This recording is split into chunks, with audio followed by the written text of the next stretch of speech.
Hello, everyone. Welcome back to Awakened Healing with me, your host, Cherie Buckman.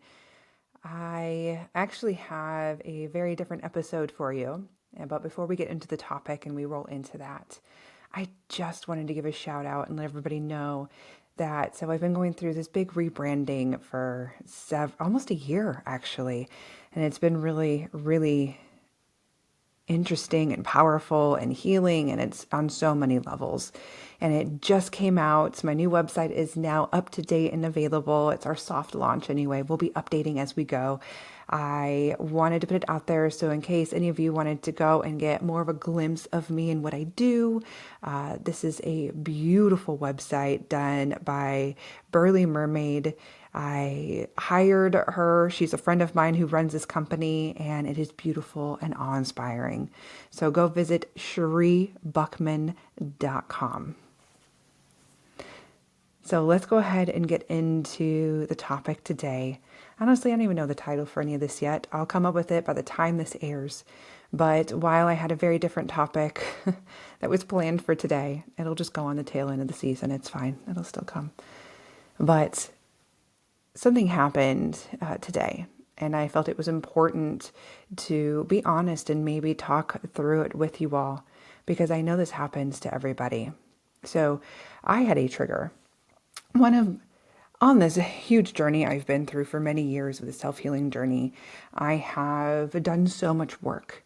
I've done so much work in layers, right? So when I came into this awareness of really taking accountability for the pain and the emotion or the blockages, whatever it is that I have gone through, it has all come piece by piece and wave by wave.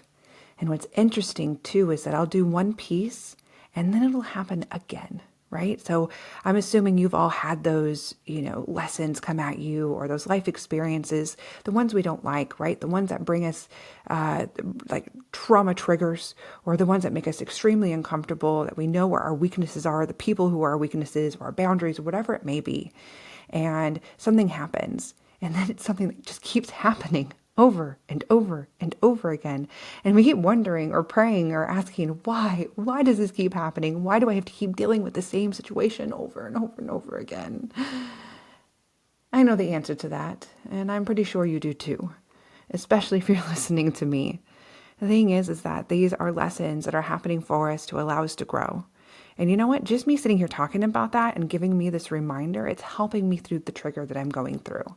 So I'm hoping that one day, if you are going through a trigger and you're in the moment, maybe you'll come back to this episode and maybe you'll listen so we can process and go through it together. Because I think that that's a big reminder is it's happening for us. Because there's something we haven't learned yet from the previous experiences. Or maybe we did learn from our previous experiences, but we're learning in pieces because we were able to take a small piece and we made a small change. Well, now there's still more that we need to go through, and I'm recognizing that for myself. So with this trigger of mine, this is an experience, obviously, I've gone over and over again. This is connected with a person in a situation, and it's, again, someone who is my biggest trigger, and it's someone I'm connected to very deeply. But and the interesting thing is, for me and mine anyway, for my personal trigger, it's someone I love so unconditionally too. It's someone I love so unconditionally. But it's also someone who has a hard time, I guess, really taking care of themselves or taking accountability or whatever level you want to be. And while this person has done so much work, and I'm so proud of this person too, because, really trying, but in the same sense, it's still something that for me, I'm still working through on my end of things. And so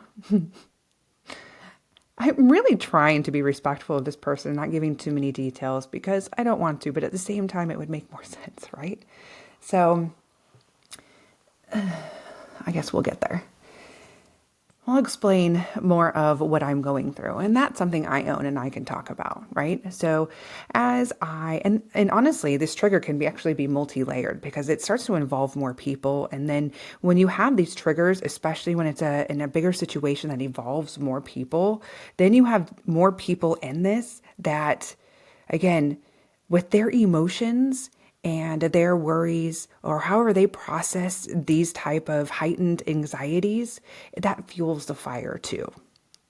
So I'm really good at seeing this. And I'm really good at usually just putting out the fire and minimizing it and validating feelings. But the one thing I've learned, and this is really important, I'm hoping you learn too, because this is something I've always put myself on the back burner. But recently, and in the past couple of times I've been going through this, I start realizing, wait a minute, my feelings are valid too. And so I stopped being the healer in these situations, for everybody in this, because I have to take care of myself first and foremost. And so I saw this happening in the last time I went through this trigger. And it was a big one, by the way. It was a really big one. But I also know that it really created some magic of healing on multiple levels between multiple people. And I will say, again, thinking about it, the trigger, that trigger is that I'm feeling that anxiety, some of that heaviness come in because it's coming in waves, right? So the moment I get grounded and I feel like I'm doing really good, of course I know what this is about. I got this, I got the bigger perspective of it, but being in it is that reminder. It's oh, take a deep breath, ground myself. So it keeps coming right here in the chest. That's where it's hitting me. Yeah. I'm anxious, and you can see I still smile through it. It's only because I can see the outside of it, and I know it's not going to last a long time. And I know by talking about it right now, this is helping me. And so, yes, I'm scattered, you guys, and I might be talking in circles, and I apologize because I'm doing this without an outline. I always have an outline. It keeps me focused. So right now, I'm going through the feelings as they're coming up. So bear with me, okay? So I think really as we're in this, so let's get into this moment of what we're feeling. And when we're in that trigger, let's just recognize it for what it is. I'm being triggered. I'm being triggered of something that's still deep inside of me. There's still a little girl inside of me, and probably from a lot of age aspects that's just bleeding from this, right? It's reopening an old wound. And while in the past, if I were to go through this exact experience I'm going through right now, the past me, I would be falling apart. You wouldn't see me talking about this. I would not be smiling and working myself through it in this manner. I would be falling apart, honestly. I probably would be pacing and stressing out, my family here, trying to isolate myself or just trying to numb my mind in some way, right? So distracting myself with screens, or again, one of my old things to go to was to go pour a glass of wine. It was to try to calm myself, but really was numbing. We're ignoring the situation, and it's going to keep spiking, right? So this time I am really proud of myself. So I'm going to do that in the moment. Is that, okay, I have owned it. I recognize I'm going through a trigger. I see this hurt person inside who's really working on this, but I also see myself as that hurt person who is growing and getting stronger in the situation. So again, I have to think about it. I don't know why it comes in my head but I'm a warrior too, right? So for warriors to get stronger and to be ready for battles is going through it, right? It's getting in the practice. I don't know why that I am comparing myself or bringing the analogy of going through my trauma trigger as being a warrior going into battle. Maybe it had, I don't know, but it's working for me in my mind. It's kind of like that, right? So it's exercising. It is putting myself in situations and trying over and over and over again to build my technique, to know that I am fierce and that no one can push me down. And I think maybe that's a huge piece, because for me, especially as someone who is very sensitive as an empath and going into these situations, like I said before, I was always working on everybody else around me, the whole system of making sure everybody else was okay. And while I'm doing that, I am still bleeding inside. Nothing's happening for me. I'm not doing anything for me, but it was just keeping me distracted, right? By helping everybody else. If I can get everybody else to even out in emotions, then I'll be okay. Classic sign of empath. But when we're in these situations, I don't even know if your triggers are anything like mine, at least on the skim surface of what I'm talking about. But first of all, we cannot be responsible for everybody else's emotions. And while some people do, they explode or they try to, I guess, put off or hide their emotions and come off and use an emotion they're more used to, whether it's anger or, I don't know, pick an emotion that's really uncomfortable. And they use that instead of going in and expressing what the real emotion is. Sometimes because it's that hurt, that sorrow, that fear, and sometimes we're afraid to show that, so it comes out a different way. We can't change the way somebody else reacts to a situation. We can't. All we can do is own our own. And so I'm doing that for myself right now, and I'm doing this. I'm owning mine, and I'm saying, okay, in this moment, I'm okay, and I'm also not okay. I'm seeing that I've got a little bit of work, but yet I think I'm smiling at the same time because I am so starting to recognize slowly, like more and more, that it's hardly like it used to. Like I had some waves of anxiety, like even through this experience, but I'm telling you, it is nothing like it used to be. It would consume me to the point where it'd make me physically ill. That's how bad I would feel it. So my anxiety, I would feel physically. I really wanted you all or anybody who's going through it to see what it can be like for everybody to go through this. And I'm validating you and I'm validating myself in the process too, that it's okay to not be okay. It's okay to take a deep breath. It's okay to have the thoughts and feelings that you have, because there's parts of me that don't want to deal with it. And you know what? That's also valid. There's that part of me too, like, but I can't control the situation, and I can't. I absolutely cannot. There are some things that I can do to check in, but I can't control the situation because I can't control anybody else. It's funny, I stopped because I think that I'm supposed to like let that marinate for a minute and hear myself saying that. Is that reminder for myself, because you cannot fix what someone's not willing to take accountability for. I can't. Okay. I mean, I hear it and I know it and I've said it. I've said it to the people that I surround myself with in this. And that's what I do, because you know what? And here's the honest truth too. As a healer myself, as someone who teaches healing practices and as someone who really helps people in trauma, as a trauma healing expert or specialist, I think I have to be careful with my wording here because I'm not licensed, being clear of that. But as someone who has a lot of knowledge and understanding of what trauma feels like and to heal from trauma, I still go through it. And I guess that's what makes me someone who makes me an expert, because I know what it feels like to go through it. I know what it feels like when you're in the rawest form of it, in the deepest pits of where it's all consuming physically, like where you don't just feel it emotionally and mentally, it consumes your entire well-being physically too. And I can pull myself out of this. This is not going to take me as long, and I'm going to do and go through this process or this situation and this experience so much differently than I've done before, because it's going to be even stronger, and I'm going to be more grounded than I was the last time. And the last time was something I was still pretty proud of. I don't personally want to experience the last time again, but I'm proud of myself, right? And it's not. And I'm going to put all the good feelings and faith out there because that's exactly what I want.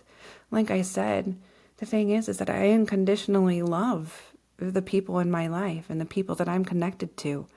But even if I unconditionally love them, it doesn't mean that I have to bring myself down and put myself in a situation or trying to find the right wording or feeling I'm trying to go here. I don't have to allow myself to crumble in this, because I'm building boundaries in this situation. I've spent many, many years building boundaries in my life, and I'm getting really good at it. And again, another proud moment. I need some bells and whistles in here. Copper, can you add some fireworks, some pew, pew, pew in here? Because that's what it feels like I need right here.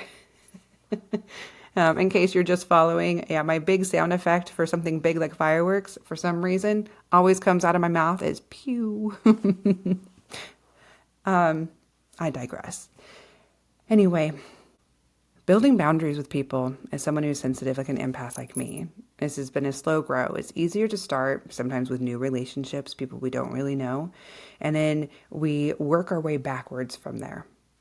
So, and that's kind of how I began. I started slowly with new relationships, or the ones that I don't see, or maybe it was more in a virtual space or through email or whatever it may be, and to start practicing lightly in those aspects.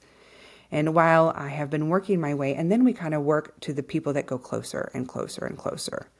And at least that's kind of how I've seen it, or that's how I've done it. And of course, we kind of save or have been working it, or it's the biggest work we have to do when it has to do with the people that trigger us. Those relationships that have allowed access, a different access, where we have, I guess, allowed full access of taking our power away. And it's interesting because there's someone very close to me that I help through these processes too. And they're just as triggered, and honestly, maybe even still behind me in healing towards dealing with these triggers. Or maybe just close there. Maybe we're neck to neck. I don't know.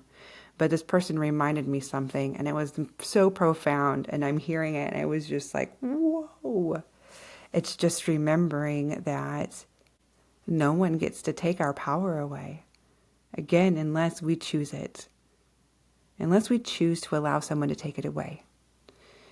And it's even harder sometimes to take it back. You're not allowed to do this.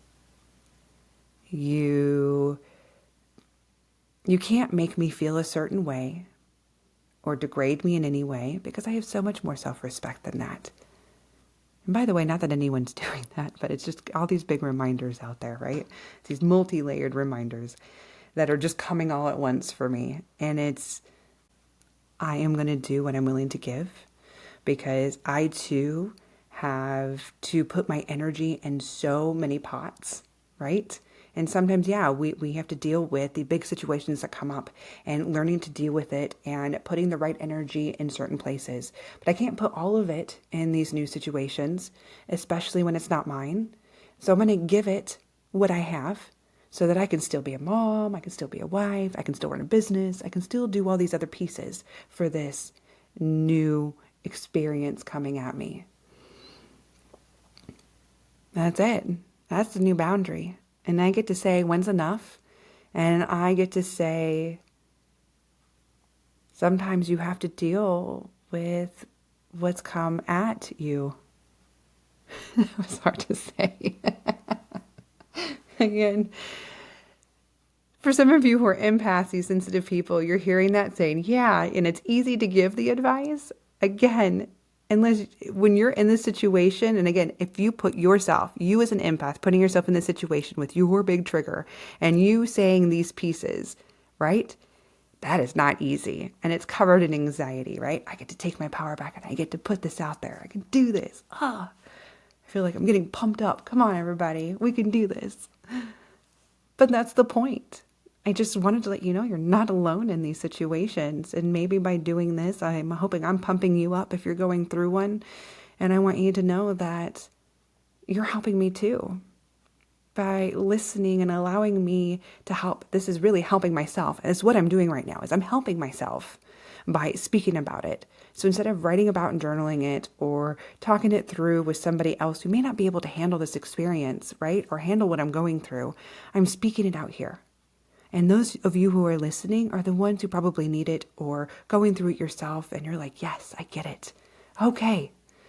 Well, now we're going through it together. And so this is my outlet for channeling my pain, and hopefully that will inspire somebody else who's going through it too. Because you're not alone in this. We are all going through it. Every single person on this planet has trauma in some way, shape, or form, or has been through it. We all have triggers too, and all of our triggers are different. And what one might look easy for us, just remember what your own trigger looks like and what it feels like. And know it's the same feeling they go through. We're all of these souls here having this human experience together. And remember, we're human. We have these feelings, we have these triggers, and we have these moments. And now it's a choice of what we do with these emotions and these feelings that come in. We can either choose to bury it back down and numb it and put it on the back burner, only to essentially eat us from the inside out, because that's what it did for me.